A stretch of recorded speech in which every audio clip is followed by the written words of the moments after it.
अखिल भारतीय समिति प्रेरित हिंदू धर्म सेना द्वारा आयोजित समरस कावड़ यात्राનું ધારાસભ્ય ડીકે સ્વામીએ સ્વાગત કર્યું। હિન્દુ ધર્મમાં જાગૃતિ લાવવા માટે સમરસ કાવડ યાત્રાનું આયોજન કરવામાં આવ્યું।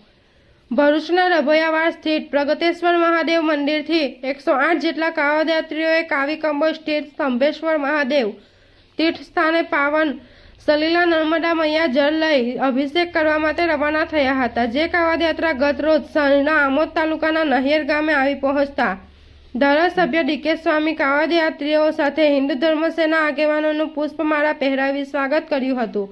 તેમની સાથે આમોદ તાલુકા ભાજપ મહામંત્રી મયુરસિંહ રાજ, પૂર્વ મહામંત્રી ડોક્ટર પ્રવીણસિંહ રાહુલજી, સિદ્ધરાજસિંહ વાસડિયા, જયેશ ઠાકોર, હરેશ પટેલ, વિશાલ વસાવા, વિરાજસિંહ રાજ, તાલુકા ભાજપના હોદ્દેદારો ઉપસ્થિત રહ્યા હતા। ત્યારબાદ કાવડ યાત્રા આમોદ 4 રસ્તા ઉપર આવી પહોંચતા આમોદ શહેર ભાજપ પ્રમુખ મિથુન મોદી, મહામંત્રી હિતેશ શાહ, ભાવિક પટેલ, પૂર્વ મહામંત્રી ભીખાભાઈ લીંબાચિયા, નગરસેવક બીજલ ભરવાડ, મોન્ટુ કંસારા, વિશ્વ હિન્દુ પરિષદના કેતન પટેલ, સગુણ શાહ, વૈભવ શાહ, કપિલ જાદવ સહિત લોકોએ પુષ્પવર્ષા કરી કાવડ યાત્રીઓનું સ્વાગત કર્યું હતું। કાવડ યાત્રીઓએ આમોદ આવી પહોંચતા હર હર મહાદેવ ગગનભેદી નારા લગાવવામાં આવતા વાતાવરણમાં ભક્તિમય બની ગયું હતું। કાવડ યાત્રીઓએ દ્વારા પાવન સલીલા નર્મદાથી જળથી સ્તંભેશ્વર મહાદેવને જળ અભિષેક કરાવવામાં આવશે। અંતરે ઉલ્લેખનીય છે કે અખિલ ભારતીય સંત સમિતિ પ્રેરિત હિન્દુ ધર્મ સેના દ્વારા હિન્દુ ધર્મમાં જાગૃત લાવવા માટે સમરસ કાવડ યાત્રાનું આયોજન કરવામાં આવ્યું હતું।